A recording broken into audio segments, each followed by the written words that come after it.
Baik, selamat pagi. Saya akan menjawab soal dari Bapak Ade Mursalin, yaitu perilaku konsumen. Sebelum saya menjawab soal, saya akan memperkenalkan diri terlebih dahulu. Nama saya Veronica Nineng, NIM saya 19104169916, mata kuliah perilaku konsumen, dosen pengajar Bapak Ade Mursalin, SEMM, CPHCM. Baik, untuk soal yang nomor 1,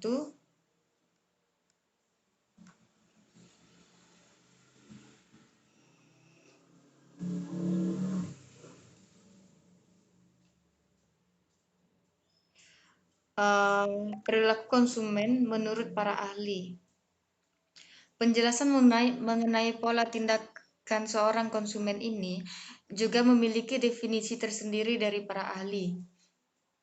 Berikut beberapa definisi teori perilaku konsumen menurut para ahli di bidangnya.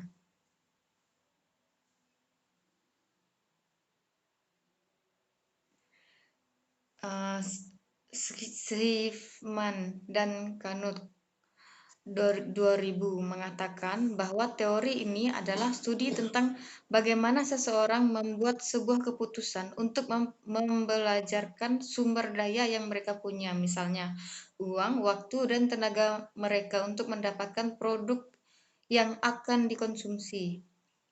Lalu Kotler dan Keller 2008. Keduanya sepakat bahwa teori perilaku konsumen adalah sebuah studi yang mempelajari individu, kelompok maupun organisasi dalam memilih, membeli, menggunakan, dan mengevaluasi produk untuk memuaskan kebutuhan dan keinginan mereka. Lalu John Sewoman dan Michael Minor menyampaikan tentang perilaku seorang konsumen sebagai studi unit dan proses pembuatan keputusan seseorang dalam menerima, menggunakan, membeli, dan menentukan produk. Nomor 2, berikut beberapa manfaat memahami perilaku konsumen dalam perusahaan. Memahami perbedaan karakter setiap konsumen. Tentu saja, setiap konsumen satu dengan yang lainnya memiliki karakter yang berbeda, sehingga kita perlu merancang program campaign dan pemasaran yang disesuaikan dengan karakter setiap konsumen. A. Memprediksi tren pasar. Manfaat selanjutnya, kita dapat melakukan analisa terhadap perilaku konsumen dari waktu ke waktu untuk melihat pergeseran tren pasar ke depannya. B. Mempertahankan loyalitas konsumen. Jika konsumen sudah jatuh hati terhadap suatu produk, maka konsumen akan melakukan pembelian terus-menerus terhadap produk tersebut. Maka dari itu, kita perlu mempertahankannya agar konsumen loyalitas terhadap produk kita. C. Meningkatkan nilai daya saing dengan kompetitor. Tentu saja sangat banyak kompetitor produk di luar sana. Ada yang menawarkan keunggulan dari segi harga, kualitas, maupun pelayanan. Nah, yang perlu diingat, kesadaran terhadap suatu merek dan kualitas suatu merek akan lebih mempengaruhi pribadi sekedar harga murah ataupun promo. D. Meningkatkan pelayanan kepada konsumen. Dengan memahami perilaku konsumen, kita dapat memberikan pelayanan kepada konsumen sesuai dengan kebutuhan dan ekspektasi konsumen. 3. Ada beberapa faktor yang mempengaruhi perilaku konsumen dalam membeli suatu produk, yaitu faktor yang berkaitan dengan membeli, faktor yang berkaitan dengan produk, faktor yang berkaitan dengan situasi penjualan, dan faktor yang berkaitan dengan situasi kultur. 4. Faktor pribadi. Faktor pribadi juga dapat mempengaruhi perilaku konsumen. Beberapa faktor penting yang mempengaruhi perilaku pembelian pribadi adalah gaya hidup, status ekonomi, pekerjaan, usia, kepribadian, dan harga diri. Nomor 5, faktor psikologis. Ada 4 faktor psikologis utama yang dipengaruhi Ia mempengaruhi perilaku pembelian konsumen. Ini adalah persepsi, motivasi, pembelajaran, keyakinan, dan sikap. Nomor 6.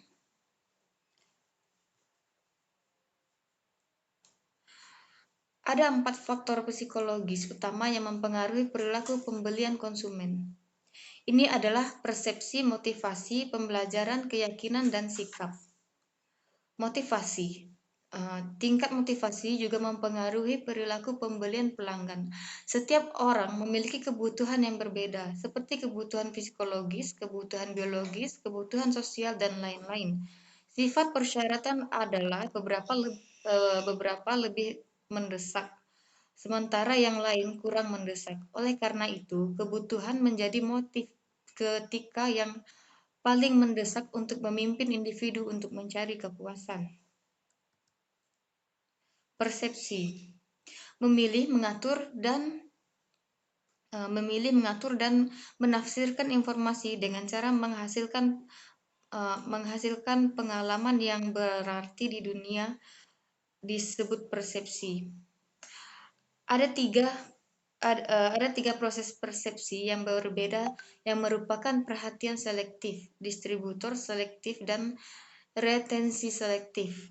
Dalam hal perhatian selektif, penjual mencoba menarik perhatian pelanggan, sedangkan dalam kasus distorsi selektif, pelanggan mencoba untuk menafsirkan informasi dengan cara mendukung apa yang pelanggan sudah percaya. Demikian pula dengan kasus retensi selektif, pemasar mencoba mempertahankan informasi yang mendukung keyakinan mereka. Lalu keyakinan dan sikap. Klien memiliki keyakinan dan sikap khusus terhadap produk yang berbeda karena keyakinan dan sikap semacam itu membentuk citra mereka dan memengaruhi perilaku pembelian, membentuk citra merek dan memengaruhi perilaku pembelian konsumen sehingga pedagang tertarik pada mereka. Seller dapat mengubah keyakinan dan sikap pelanggan dengan kampanye khusus dalam hal ini. Nomor 7, faktor sosial adalah faktor yang meliputi hubungan keluarga, pandangan pekerja, kebebasan politik, dan hubungan kemasyarakatan. Nomor 8, perilaku seorang konsumen yang dipengaruhi oleh faktor-faktor sosial, seperti perilaku kelompok acuan, kelompok referensi, keluarga, serta peran dan status sosial dari konsumen. Nomor 9, faktor sikap atau pribadi menggabungkan antara tatanan psikologis dan pengaruh lingkungan, termasuk watak dasar seseorang, terutama karakteristik dominan mereka. Meskipun kepribadian adalah salah satu konsep yang berguna dalam mempelajari perilaku konsumen, beberapa pemasar percaya bahwa kepribadian mempengaruhi jenis-jenis dan merek produk yang dibeli. Nomor 10, sikap lingkungan pun juga sangat berpengaruh terhadap pola perilaku konsumen. Hal ini disebabkan karena gaya hidup yang menjadi ciri khas suatu lingkungan menciptakan skala gengsi yang membuat konsumen memiliki banyak pertimbangan dalam membeli suatu produk. Nomor 11, persepsi adalah suatu proses diterimanya stimulus oleh individu melalui alat indera atau juga disebut proses sensoris. Artinya, kecermatan dalam mempersepsi stimuli indrawi mengantarkan kepada keberhasilan komunikasi. Sebaliknya, kegagalan dalam mempersepsi stimulus menyebabkan miskomunikasi. Nomor 12, persepsi konsumen merupakan suatu proses yang dilalui seseorang dalam melakukan pilihan, penyusunan, dan penafsiran informasi guna mendapatkan arti atau keputusan. Dari definisi tersebut dapat kita ketahui bahwa seseorang yang akan membeli dipengaruhi oleh persepsi terhadap situasi yang dihadapinya, sedangkan apa yang dipersepsikan oleh seseorang berbeda dari kenyataan yang ada. Nomor 13, informasi yang didapatkan dari perilaku konsumen. 1. Analisis sampai kegiatan ini tak berpengaruh pada keinginan konsumen untuk membeli produk, tetapi mengetahui jawabannya lewat studi perilaku konsumen. Dengan begitu, dampak sampai bisa dinilai. Kedua, analisis mendapat konsumen. Kalau ingin mengetahui pendapat konsumen terhadap brand atau produk, juga bisa menganalisis pengaruh pendapat itu terhadap perilaku konsumen. Dengan begitu, proses pengembangan produk bisa maksimal sebab memahami feedback konsumen terhadap barang atau jasa. 3. Segmentasi atau pengelompokan pasar. Saat melakukan pembelian, setiap orang punya motivasi yang berbeda. Terkait dengan itu, studi ini dapat membantumu menyusun kelompok konsumen sesuai dengan kategori atau demografi tertentu. Nomor 14. Segmentasi merupakan proses pembagi pasar menjadi bagian-bagian yang lebih kecil berdasarkan dari karakteristik yang memiliki nilai. Melalui segmentasi pasar, aktivitas pemasaran bisa dilaksanakan sesuai dengan rencana dan memperoleh hasil yang maksimal dalam memberi kepuasan untuk konsumen. Targeting adalah atau menetapkan target pasar yang ingin Anda sasar. Targeting merupakan tindakan menilai ketertarikan dan minat dari beragam segmen pasar. Kemudian menentukan segmen pasar mana yang akan Anda jadikan sebagai target pasar. Target pasar dipahami sebagai kelompok yang dipilih oleh suatu bisnis untuk dijadikan sebagai pasar dipahami sebagai kelompok yang dipilih untuk calon dengan tanda segmentasi. Lalu positioning penempatan atau penempatan produk yang merupakan ya untuk kan produk menghadapi dengan pengembangan strategi pemasaran. Menghadapi pengembangan strategi ini bertujuan untuk mempengaruhi tentang segmen tertentu menilai produk maupun jasa ketika dibandingkan dalam kompetensi pasar. Sementara dalam menentukan posisi pasar, Anda harus menunjukkan bahwa produk bisa dibedakan dari kompetitornya. Nomor 15. Dasar segmentasi pasar.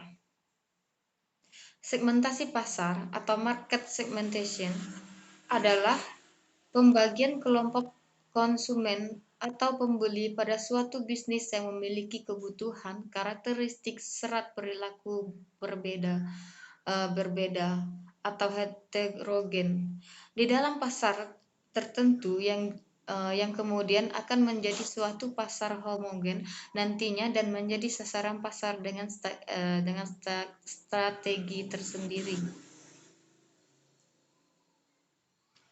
Nomor 16.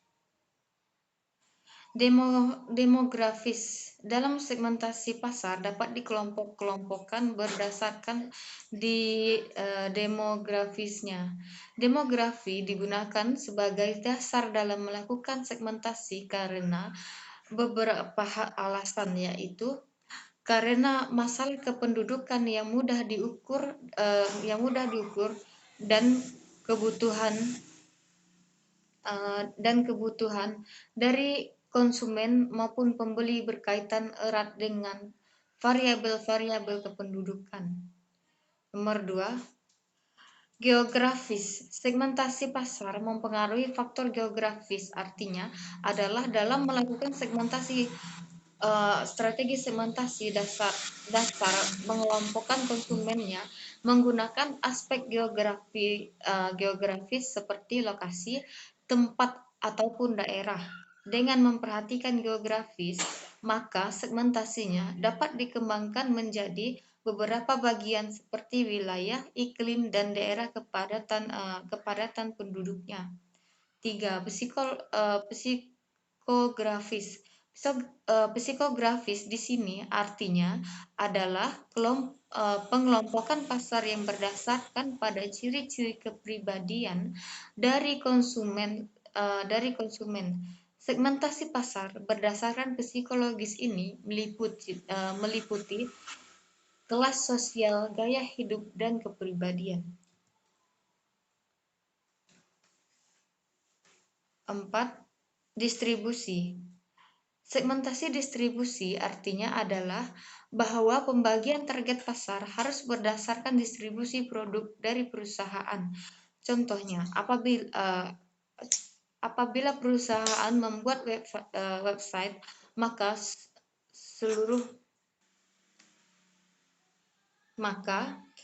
seluruh distribusinya adalah sosial, media, dan engine. Kedua sistem tersebut tentu saja berbeda dalam penerapannya, sehingga tidak bisa dipaksakan untuk sama. 5. Media. Pembagian pasar melalui media yang disukai konsumen juga dapat dipraktekkan oleh perusahaan, misalnya media cetak maupun media elektronik. Misalnya, perusahaan ingin membuat produk untuk orang-orang yang sudah terbilang cukup tua, maka perusahaan dapat menggunakan media koran untuk segmentasi, karena koran biasanya memang dimiliki oleh orang-orang tua. Begitu juga jika pasar sasarannya adalah anak muda, maka perusahaan bisa menggunakan media sosial.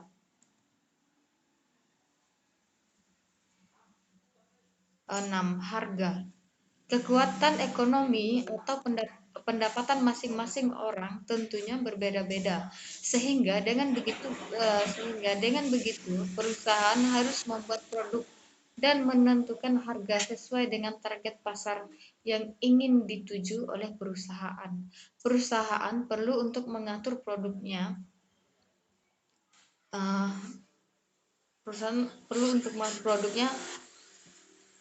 mulai dari harga rendah, sedang hingga mahal. 7. Waktu. Model segmentasi waktu ini sangat jarang diperhatikan dalam sebuah strategi segmentasi. Namun, walaupun jarang digunakan, namun model ini sangat efektif dalam prakteknya karena memang ada produk-produk yang penjualannya hanya pada waktu-waktu tertentu sepanjang tahun. Misalnya, ketika ada event-event olahraga, maka dapat dimanfaatkan oleh perusahaan yang memproduksi produk-produk olahraga untuk meraih keuntungan lebih tinggi dibanding sebelumnya. Begitu juga perusahaan, paket traveling di masa liburan ataupun catering di hari-hari kerja. Nomor 17. Mari kita detailkan mengenai 4 tingkat segmentasi pasar, yaitu 1. Pemasaran massal. Targetnya seluruh pasar hanya dengan satu kampanye pemasaran. Kedua, variasi produk. Targetkan seluruh pasar dengan produk dan bauran pemasaran yang berbeda. Ketiga, terkonsentrasi atau ceruk, menargetkan beberapa segmen pasar yang didefinisikan dengan baik. Nomor 4, pemasaran mikro, yaitu menargetkan pada tingkat paling dasar dari segmen pasar. Nomor 18, model sederhana pengambilan keputusan pembelian konsumen. 1. Tahap pemasukan atau input. Pada tahap pemasukan mempengaruhi pengenalan konsumen terhadap kebutuhan atas produk dan terdiri dari dua sumber informasi utama. Yang pertama adalah usaha pemasaran yang dilakukan oleh perusahaan.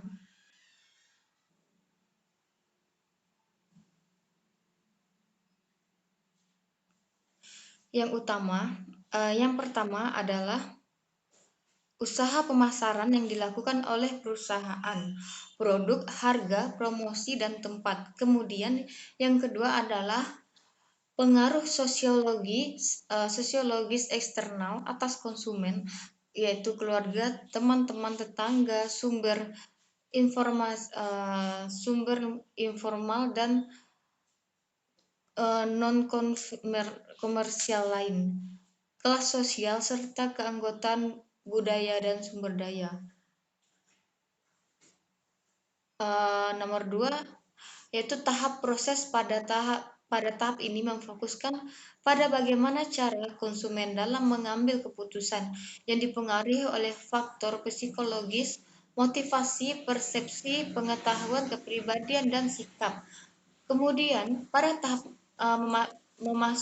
masukkan mempengaruhi pengenalan konsumen terhadap kebutuhannya, mencari informasi sebelum melakukan pembelian, dan evaluasi terhadap berbagai alternatif produk. Pengalaman yang diperoleh dari evaluasi berbagai alternatif akan mempengaruhi sifat psikologis para konsumen. 3. Tahap keluaran atau output. Tahap keluaran dalam model pengambilan keputusan konsumen terdapat dua macam kegiatan yang berhubungan erat setelah konsumen melakukan proses pengambilan keputusan, yaitu perilaku pembelian dan evaluasi. Setelah melakukan pembelian, konsumen mencoba untuk membeli produk baru jika dua dirinya merasa cocok atau puas dengan pembeliannya tersebut, maka konsumen akan melakukan pembelian ulang terhadap produk tersebut. 19. Menurut Buchari Alma 2024, ada 3 macam mengenai motif-motif pembelian, yaitu primary buying motive, yaitu motif pembeli yang sebenarnya. Misalnya, kalau orang mau makan, maka akan mencari nasi. Lalu selective buying motive, yaitu memilih terhadap barang. Ini berdasarkan rasio, misalnya apakah ada keuntungan bila membeli sesuatu. Selanjutnya, platonic buying motive adalah seleksi atau tindak tertentu. Pemilihan ini bisa diambil karena layanan memuaskan, tempatnya dekat, cukup persediaan barang, ada halaman parkir, orang-orang pasar yang suka berbelanja di situ. Nomor 20, nilai-nilai politik. Kepuasan atau kebijakan negara tidak lepas dari partai politik karena pejabat-pejabat mengambil keputusan berasal dari partai politik.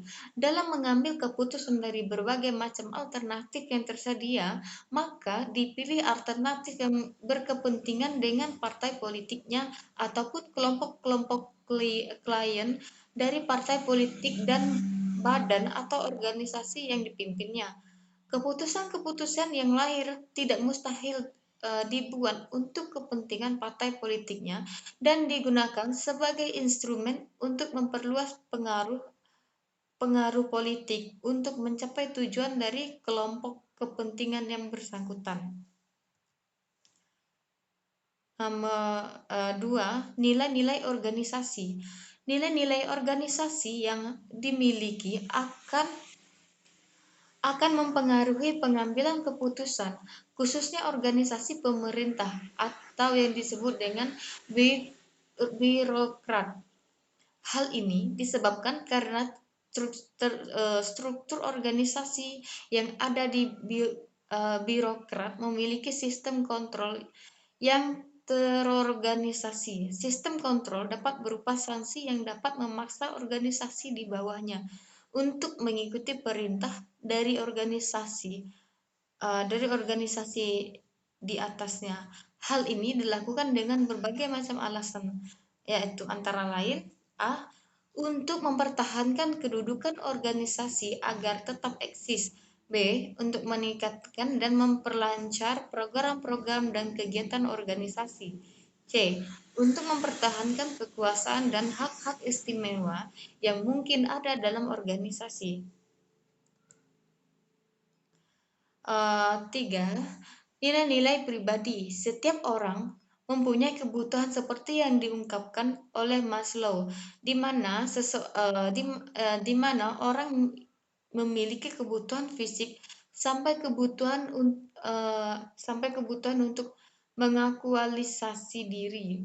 Untuk memenuhi kebutuhan itu, maka seseorang selalu melakukan berbagai cara untuk memenuhi kebutuhan tersebut. Kepentingan pribadi ini mempengaruhi seseorang dalam mengambil keputusan. Nilai-nilai ideologis.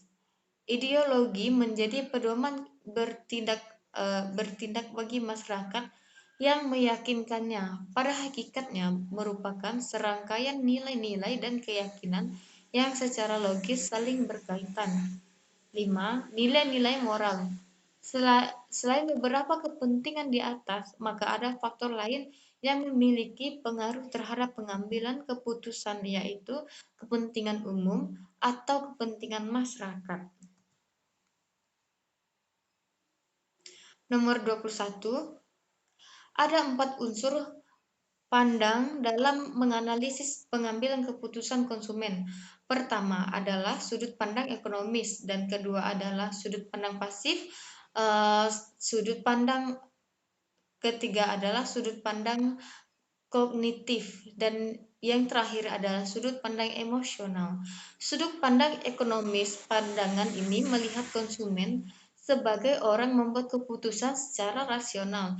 Ini berarti bahwa konsumen harus mengetahui semua alternatif produk yang disediakan, harus mampu membuat peringkat dari setiap alternatif yang ditentukan, dilihat dari kegunaan dan kerugiannya, serta harus dapat mengidentifikasi sati alternatif yang terbaik. Menurut para ahli ilmu sosial, model ekonomi ini tidak realistis. Alasannya yang mereka kemukakan adalah manusia memiliki keterbatasan kemampuan, kebiasaan, dan gerak. Orang yang tidak terampil berkomunikasi akan malas bertanya. Orang yang tidak suka pergi jauh membeli di warung sebelah rumah. Manusia dibatasi oleh nilai dan tujuan. Seseorang yang ingin menghangatkan badan di malam hari, yang ingin tidak selalu pergi membeli ronde ke kota. Manusia dibatasi oleh pengetahuan yang mereka pahami. Tidak semua informasi mengenai produk bisa mereka pahami jika kriteria evaluasi yang ingin mereka bentuk tidak akan setempat ekonomi. Sehubungan dengan itu, konsumen tidak membuat keputusan yang rasional, tetapi keputusan yang memuaskan adalah keputusan yang cukup baik. Sudut pandang pasif. Sudut pandang ini berlawan dengan sudut pandang ekonomis. Pandangan ini mengatakan bahwa konsumen yang dasarnya pasrah kepada kepentingannya sendiri dan menerima secara pasif usaha-usaha promosi yang dilakukan pemasar juga mengenai sasaran. Konsumen dianggap sebagai pembeli yang impulsif dan irasional.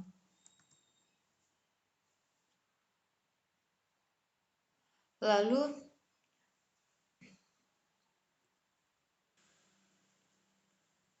Kelemahan pandangan ini adalah bahwa pandangan ini tidak mempertimbangkan kenyataan bahwa konsumen memainkan peranan penting dalam setiap pembelian yang mereka lakukan, baik dalam hal mencari informasi tentang berbagai alternatif produk maupun dalam menyeleksi produk yang dianggap akan memberikan kepuasan terbesar. Sudut pandang kognitif. Sudut pandang ini menganggap konsumen sebagai kognitif man atau sebagai problem solver. Menurut pandangan ini, konsumen merupakan pengolah informasi tentang produk dan gerai. Pengolahan informasi selalu berujung pada pembentukan pilihan. Selanjutnya, terjadi